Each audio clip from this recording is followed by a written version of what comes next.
আব্বা আম্মা যদি জেনা দেখেও বিয়েতে না চায়, ওই আব্বা আম্মার আদেশের চাইতে জেনার থেকে বাঁচা আমার জন্য 1000 গুণ বেশি ফরজ। যুবক ভাইরা বলো, আমি পালিয়ে বিয়ের পক্ষে না, আমি সেই পক্ষে যেই পক্ষে আব্বা আম্মার দোয়া নিয়ে বিয়ে হয়, আমি সেই পক্ষে। হুজুর, আমার একটি মেয়ের সাথে 4 বছরের সম্পর্ক রয়েছে। আমি তাকে অনেক ভালোবাসি, সেও আমাকে অনেক ভালোবাসে, কিন্তু আমাদের পরিবার মেনে নিতে চায় না। এমন অবস্থায় আমি কি করব? পালিয়ে বিয়ে করা যাবে কি?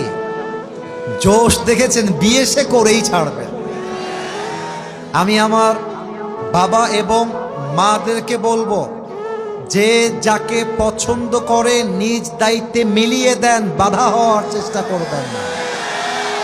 আর আরেকটা কথা বলবো, আজকালকার হাজার হাজার যুবকদের পছন্দের নারীর অন্য জায়গায় বিয়ে হয়ে যায় জাস্ট টাকার জন্য। যুবক ভাইরা আমার, এবং আমি মনে করি জাস্ট টাকার জন্য হাজার হাজার পুরুষ তার পছন্দের মেয়েকে জীবন থেকে হারিয়ে ফেলে, সেই মেয়েটা অন্য বাসার বউ হয়ে যায়। তা আমি বলবো যে বাবু, আব্বা আম্মাকে একটু বোঝাবার চেষ্টা করো। বোঝাবা কেমনে? Let me give you some example on this matter. কিছু উদাহরণ দেওয়ার চেষ্টা করি। তোমার বাবা তোমার ঘরে আছে, অথবা তুমি খেতে বসেছো বাবার সঙ্গে মায়ের সঙ্গে, একটা ওয়াজ বাজায় দিবা মিজানুর রহমান আজহারি হুজুরের ওয়াজ, অথবা আমার একটা ওয়াজ বাজায় দিবা অল্প বয়সে বিয়ে করলে লাভ কি কি আছে।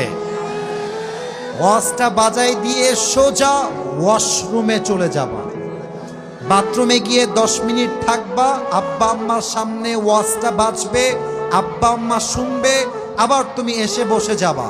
আব্বা আম্মা যদি বুদ্ধিমান হয়ে থাকে, বুঝে যাবে আমার ছেলের চরিত্র রক্ষার জন্য বিয়ে ছাড়া সেকেন্ড কোনো অপশন আমার কাছে নাই।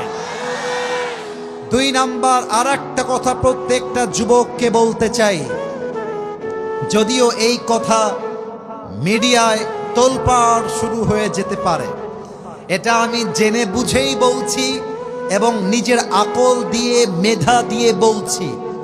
আমি বলতে চাই, পালিয়ে বিয়ের ক্ষেত্রে 2টা মতামত আছে। একটা মতামত হচ্ছে ফানিকাহুহা বাতিল। হাদিসের শব্দটা হচ্ছে এরকম যে তার বিয়েটা বাতিল হয়ে যাবে। তবে হানাফি মাযহাবের মত অনুযায়ী পালিয়ে বিয়ে করলে বিয়েটা জায়েজ হবে। 2টা মতামত এই ক্ষেত্রে আছে। আমি উভয় মতামতকে শ্রদ্ধার সাথে সম্মানের সাথে রেখে বলছি, যদি আব্বা আম্মা দেখে, কথা বোঝো, এই কথা না বুঝলে কিন্তু পরে গন্ডগোল লেগে যাবে, কথা বুঝতে হবে।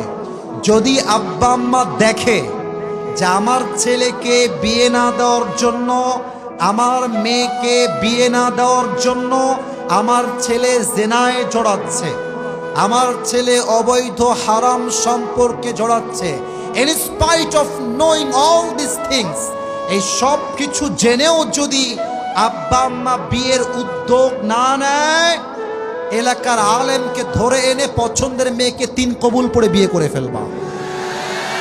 আমি কেন বললাম এই কথা?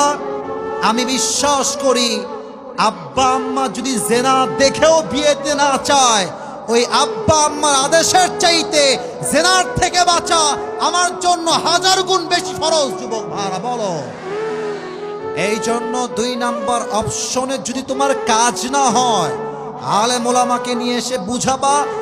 না বুঝলে মরদ মানুষ, নিজের টাকা কামাই করবা, বউকে নিয়ে থাকবা। আব্বা আম্মা মানবে না মানে অবশ্যই মানতে বাধ্য হবে। যুবক ভাইরা বলো। আর 3 নাম্বার কথা আমি আমার মাকে বলবো, আমি আমার মুরব্বীদেরকে বলবো, আমি পালিয়ে বিয়ের পক্ষে না। আমি আবারও বলছি, আমি সেই পক্ষে যেই পক্ষে আব্বা আম্মার দোয়া নিয়ে বিয়ে হয়, আমি সেই পক্ষে। আমি চাই প্রত্যেকটা যুবক আব্বা আম্মার বিয়ে নিয়ে দোয়া করুক। আমি আমার আব্বাকে বলবো, পায়ে হাত রেখে, মাকে বলবো 2টা হাত জোর করে, আপনি যদি আপনার ছেলেকে বিয়ে না দেন বুঝে শুনে, আর আপনার ছেলে বিয়ে না দেওয়ার জন্য যদি জেনায় জড়িয়ে যায়, কিয়ামতের দিন প্রত্যেকটা আমলের দায়ভার আপনাকে বহন করতে হবে আব্বাজান এবং আম্মাজান। আল্লাহ আমার আব্বা আম্মাকে বোঝার তৌফিক দান করুক, সকলের আব্বা আম্মাকে আল্লাহ হেদায়াত দান করুক। পড়েন সবাই আমিন।